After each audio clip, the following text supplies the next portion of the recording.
Welcome to the Iron John Podcast. In this episode, Robert Bringhurst, poet, author, and lifelong student of Native American languages and literature, presents two very different creation narratives.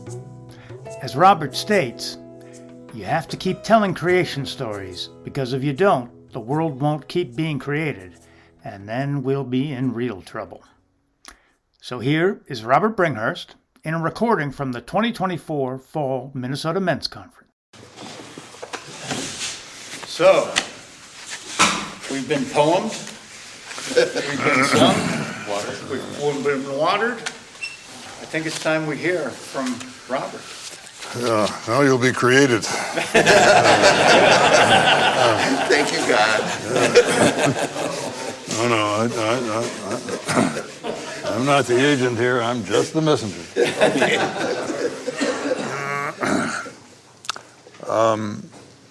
I do want to talk a little bit about creation stories. Creation stories are something very important in almost every Native American community. They're often missing from the ethnographic record because the ethnolinguists, anthropologists who went into those communities when they were still living in their own languages didn't always hear them. They didn't always hear the creation stories because the people who knew them and told them didn't always understand that their visitors were entitled to hear them.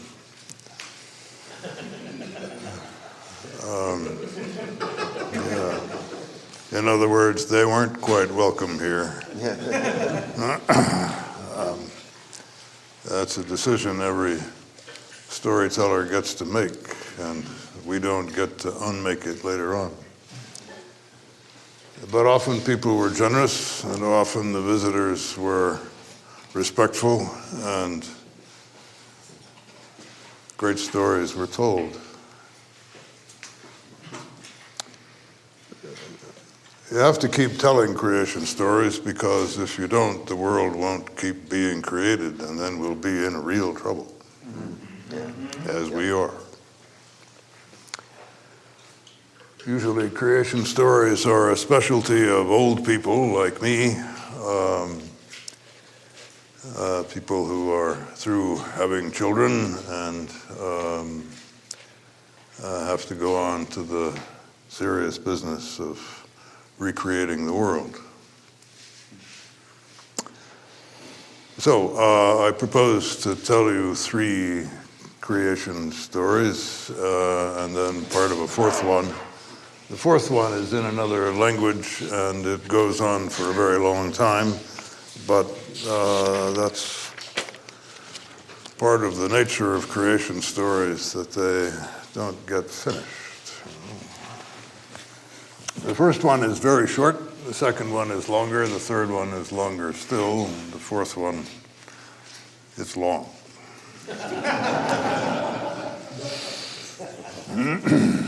One. In the beginning was the Word, so the Word was all alone. It was not in any language. There was nothing but the Word, and so the Word had no way of knowing what to say or how to say it. There was also no one there to think it, speak it, hear it, or remember and reflect upon it, nothing whatsoever but itself for it to mean. Not a successful story, right? 2. In the beginning, heaven and earth created God. He was the first form of life in this vicinity.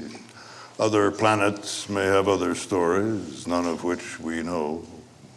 Here on earth, every later form of life evolved from God, or as the creationists like to say it, God himself made all the later forms of life. Either way, he left those creatures to conduct their own affairs, and many of them flourished. They discovered ways to live with one another, and everyone could see that it was good. Not perfect, good. Then God, they say, created human beings more or less in his own image. Not his physical image, of course, but in the image of his character. That is, he made them generally insatiable and deeply insecure. Self-centered like himself. And then allowed them, even encouraged them to take control of the earth and everything in it, on it, and a little distance beyond. What humans were for, according to God, was to glorify God. Yet the glory they gave and could give was never enough. God was not, you understand, brought up to be a leader or a maker, still less to be an ecologist. He had no grandparents, uncles, aunts, or heroes, and no teachers, and no friends. No place or person ever hugged him as a child. He never heard a story, read a book, met genuine music, or wandered in a forest that was home to creatures older and wiser than he was. In God's inner world, there was no one but himself. So it did not bode well for life on earth when human beings came to be. Neither heaven nor earth is to blame. That's just the hand that God was dealt, and that's the hand God dealt to humans. Magnificent things have been done for the glory of God. Ask Hafez and Rumi, Haydn and Bach, Donatello, Bellini. Ask the calligrapher Hafiz Osman. Do the treasures they've made outweigh the atrocities that wallow in God's name? Ask the inquisitors and crusaders. Ask the conquistadors. Don't neglect to ask John Chivington, John Fremont, and Mirabeau Lamar, the Indian fighters. Ask the butcher of Amritsar and his eager backers. Ask Mullah Omar and his pious gangsters. Ask the assassin Yigal Amir and his rabbinical defenders. Ask the jihadis. Ask their imams. It is a toxic substance, glory. It is poison disguised as joy. Nevertheless, it can be useful as a distraction. God, after all, in his immaculate self-concern, is not without a saving grace, divine disinterest in whatever isn't now crossing his mind. That's how it happens that so many humans defy expectations. They don't love God, of whom they know nothing. But often they do love the earth where they live, and earth's creatures, including each other. They build and bequeath villages, cities, and civilizations, make art and make love, and do what they can to raise sensible children. Their neighbors do otherwise, take what they can, which is often much more than they need, and when given the chance, freely choose greedy and self-centered men, tiny gods, to rule over them.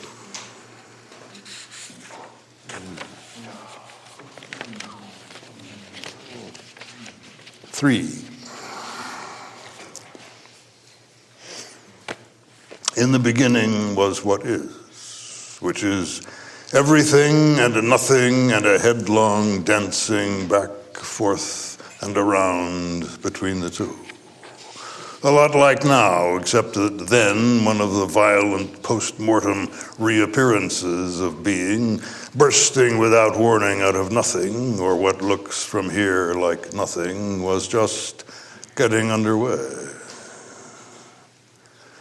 Several gods were perched, as usual, on the rim of the great river of coming to be and ceasing to be, which is the river that flows both ways, joining everything and nothing. It was running free and high, but the gods were eager for confirmation. The gods themselves, like everything else, were just re-emerging from nothing. That's the only thing they knew. And then, they say, a god watching everything erupting and cascading into being thought of saying what was happening. The only problem was the god was newborn. All the gods were newborns, not just newborns, they were orphans. There was no one there to teach them what to say and not to say, or how to say and not quite say it. There was no one who could show them what to do. Whatever gods are made of, it is probably in some sense language.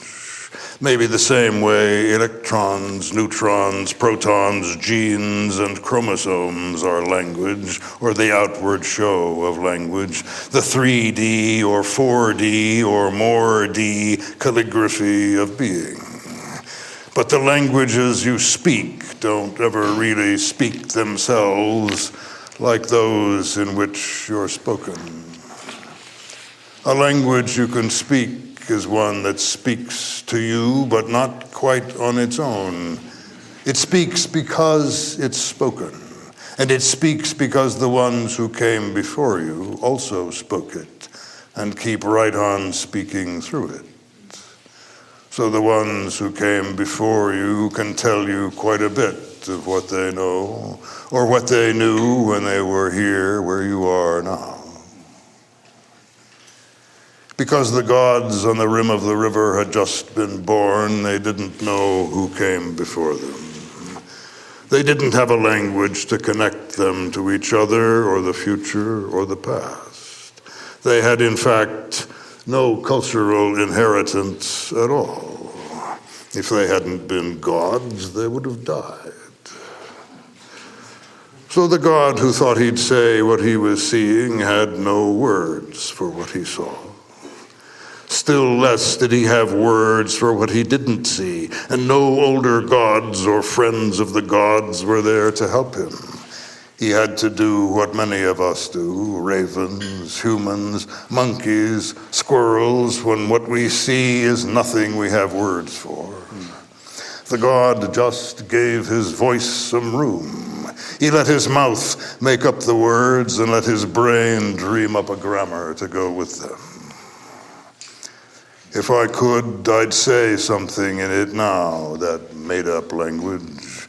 I would love to know exactly how it sounded, how it held itself together, how it moved along the ladder of itself. But it was not a human language. It was not at human scale. And anyway, there were no humans then. None of us was there to hear it. No.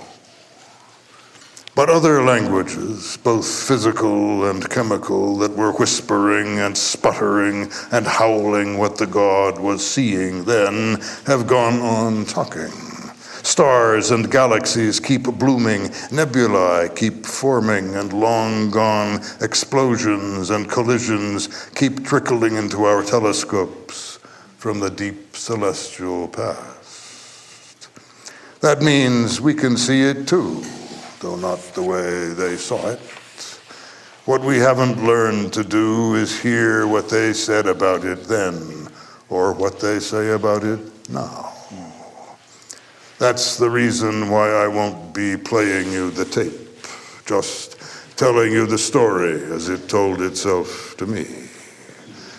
Stories, by the way, are the reason there is language. They're what language hopes to be when it grows up. What do stories hope to be? I don't know. Truth, or truth and beauty, someone told me. But isn't that what being hopes to be? And what it is? Wow, said the god, and then making it up as he went along, he started naming. Light, he said, when he saw light. And darkness too, he said. And getting ahead of himself a little, he said, water. There were, I guess, some clouds of dust and gas reflecting light, which the hopeful god mistook for water. Space, he said, because he saw things pulling each other closer and pushing each other farther away. And then he called out loudly, solid ground, because he saw a lot of cold clumps of matter, planets, asteroids, and so on, hanging out around the stars. A while later, 9 or 10 billion years later, they tell me, zeroing in on several planets of modest size, orbiting stars of modest brightness, he said, water! I mean it this time, water! Not much later, he began to smell archaea and bacteria. Life, he said, and therefore death and fire. After several million more years, a smile crossed his face, and he said, grass, trees, fruit, because he noticed these things forming, living, dying. The fruit especially piqued his interest. He went closer. Sun and moon and stars, he said, as he looked up from where the apricots were hanging. Never before had anyone seen how heaven looks from the part of heaven known as earth. And then he started seeing animals, comb jellies, sponges, anemones, jellyfish, and then fish, he said, birds, he said, and seals and porpoises and whales, goats and sheep and wild cows and deer and caribou and horses, elephants and lions, mice and voles and bears and foxes. And the god said, this is good. And so it was. Really it was, as planets go, a pretty nice one. Nice enough at any rate that the gods began to gather here quite often. Some of them, they say, liked the company of earthly plants and animals even more than they liked each other's company. That's not easily explained, because by this time, 13 billion years and counting, the gods knew one another pretty well and shared not just some made-up names, but a rich and subtle common language. One reason may be this. In that place, it was this place, the beginning was still happening. New species kept appearing, archaea and bacteria, plants, fungi, animals, and gods too, local gods, endemic gods who lived in the peaks and valleys, lakes and forests, bays and oceans of the planet. The older gods noticed a few new ones every time they came to visit. Not just gods they hadn't seen before, but mortal creatures, grasses, thrushes, orchids, pines, spiders, cedars, dragonflies, and lyrebirds and lichens. Gods are not omniscient, as many people claim. There were thousands or millions of species they missed. One of those they didn't spot at first, among all its more agile and colorful relatives, gibbons, bonobos, gorillas, monkeys, chimpanzees and siamangs, orangutans and baboons, was our own species, the humans. But humans, after a dodgy start, prospered. Soon they spread around the globe, using language and fire and water, stealing the hides, fur, and feathers of other animals, and the fibers of many plants to make up for the fur and feathers they lacked. Humans were nondescript. Ugly, you could say, but they cleaned and painted themselves. They even embroidered their clothes, and they sang and danced. So in time, the gods took notice of humans. And then the god who liked to name things looked more closely. You know, he thought, They seem a bit like me. That was because they were shellless and featherless, fangless and venomless, nearly hairless and apparently defenseless, as if they were not really material beings at all. And because they were skillful with language and fire, and able to find their way over deep water, though not the great oceans of space and time that keep growing faster than humans can travel. The god tried to talk to them, but his words took centuries, his sentences millennia to utter. The humans heard nothing but wind in the trees and thunder out of sunlit air. Humans, of course, tried talking to the gods, but mostly just to ask for favors and then to offer thanks for things the gods had not actually given. They rarely had the courtesy simply to smile and say hello. Even so, the gods applauded their costumes and face paint, their weaving, sculpture, architecture, painting, even their music, though the performances were so short they seemed to the gods like flakes of snow and drops of rain. Some of the gods grew fond of some of the humans, but most found greater pleasure in the company of whitebark pines and mountain goats and rainbow trout and bees, dolphins, chickadees, and tree frogs. That's the way it was. And it was good, or good enough. But there came to be more and then still more humans, eating more food, burning more fuel, claiming more space, and discarding more trash than their planet could bear. The gods, who have keener senses than we do, and memories many times longer, could see what was coming. So it is they come to Earth now much more rarely than before, and fewer come. Far fewer, even fewer stick around, and fewer are born here. You, of course, may say I'm dreaming. I can see how you might think that. Many people claim they never saw them even when they came in greater numbers and stayed longer. And it's true, if what you want is not to see them, they will sense your animosity and won't come anywhere near you. Those who say they've been visited by gods are also sometimes simply wrong. They may in fact have had an unexpected visit from themselves.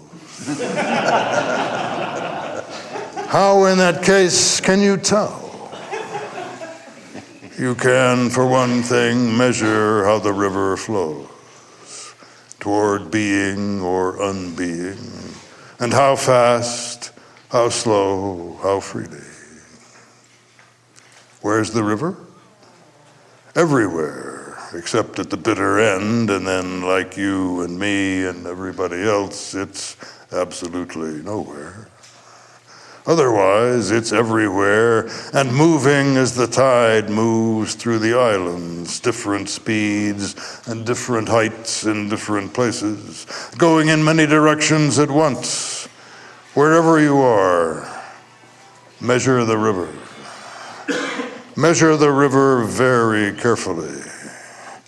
The answer will be everything there is for you to know.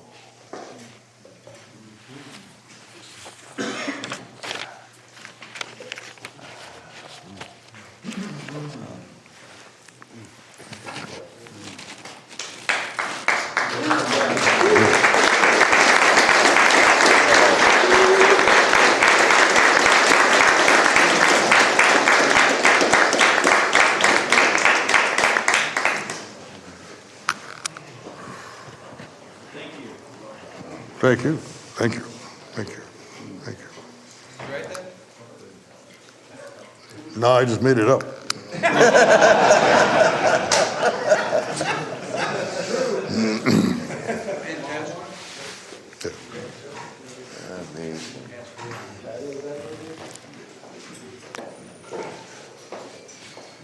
So in the Haida country, there was an old man named Sky. That's not Sky. Sky is a Haida word, which is the name of a spiral shell, a periwinkle shell, turban snail. He was born around 1827, which makes him a contemporary of Tolstoy and Emily Dickinson, and just a little bit younger than Walt Whitman.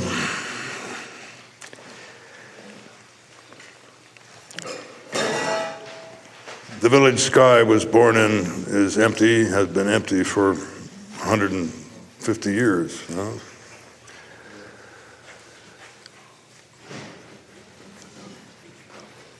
That village was once home to 200 or 300 people.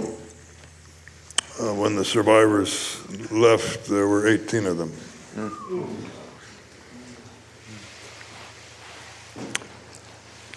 In the fall of 1900, Sky was introduced to a young linguist named John Swanson, who came from Maine, in the Kennebec River country. And Swanson spent the next month sitting with Sky 6 days a week, writing down what he said.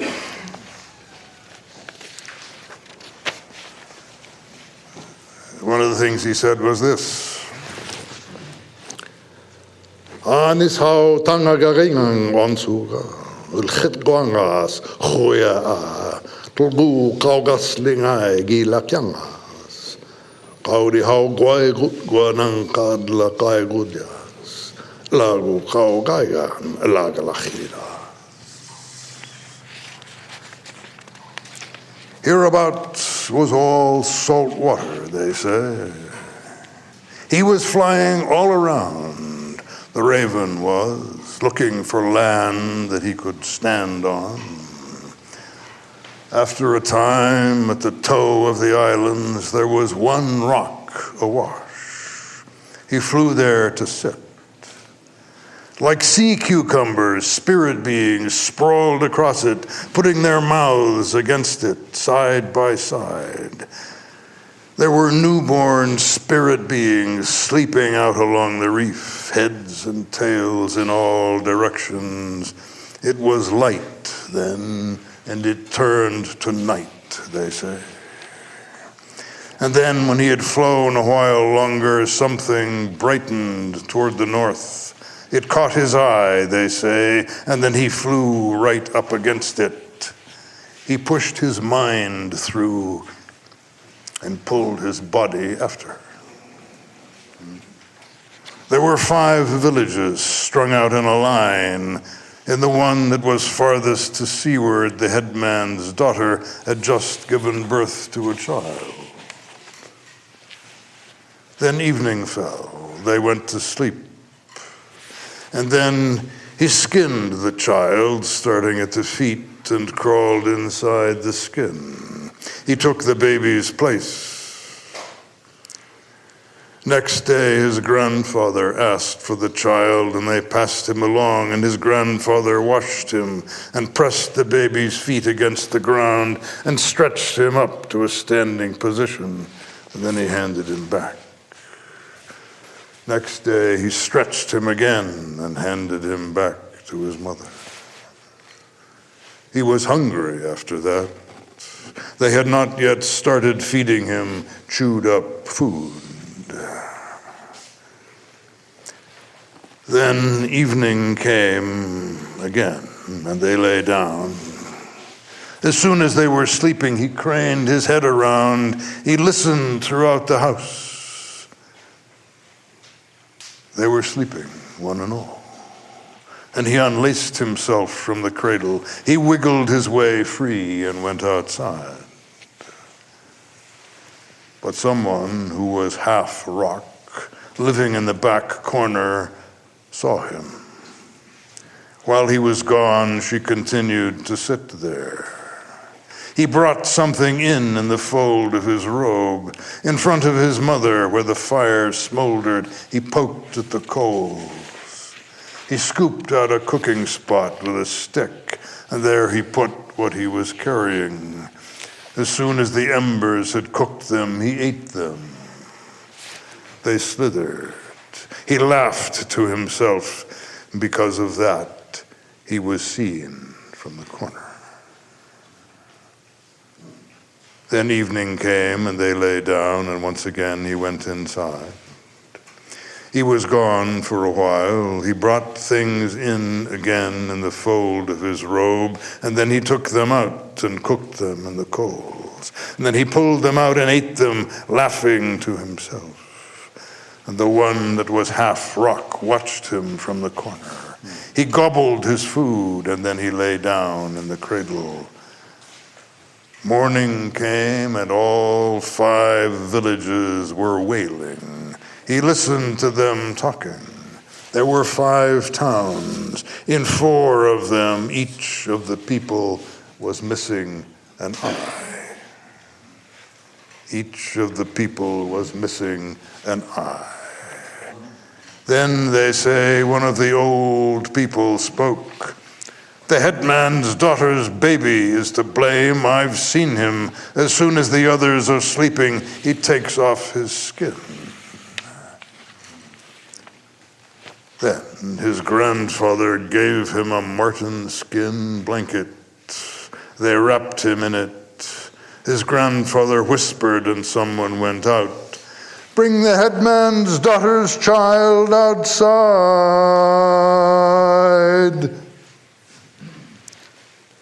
As soon as the people had gathered, they stood in a circle, bouncing him up as they sang him a song. And after a while, they dropped him and watched him go down.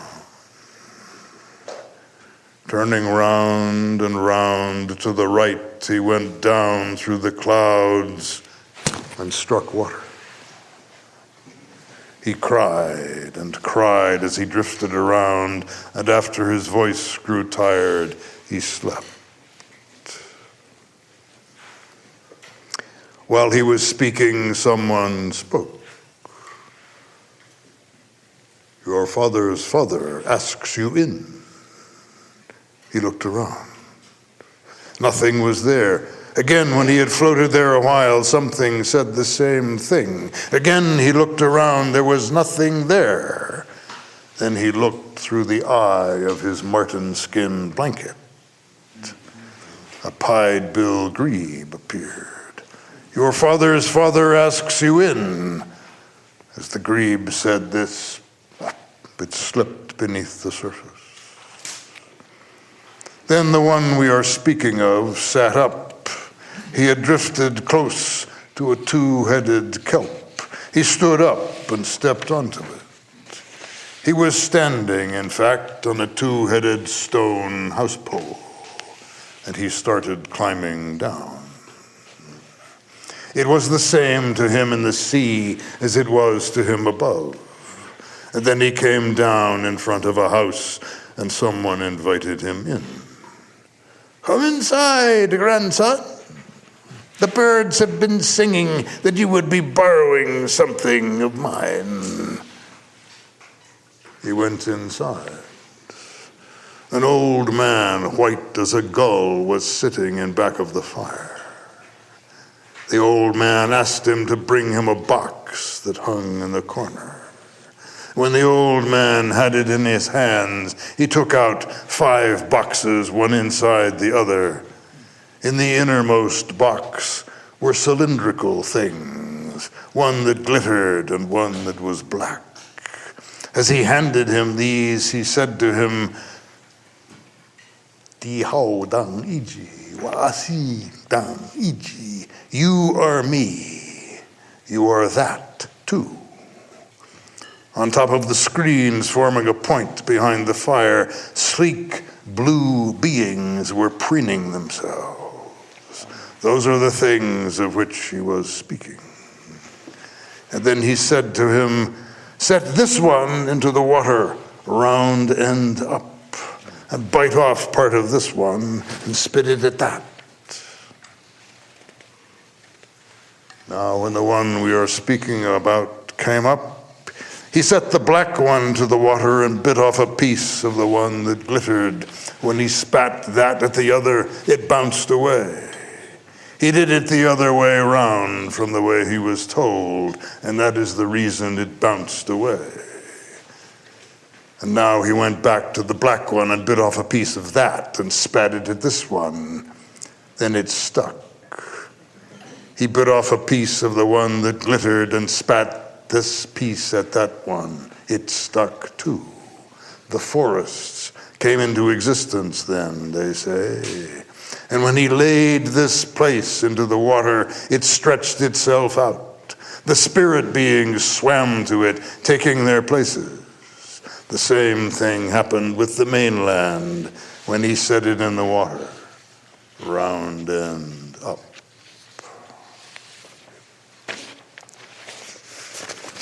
So that's the beginning of a story that goes on and on and on. It is still going on.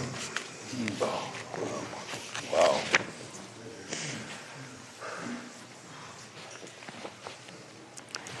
You have to keep creating the world. Yeah. Yeah.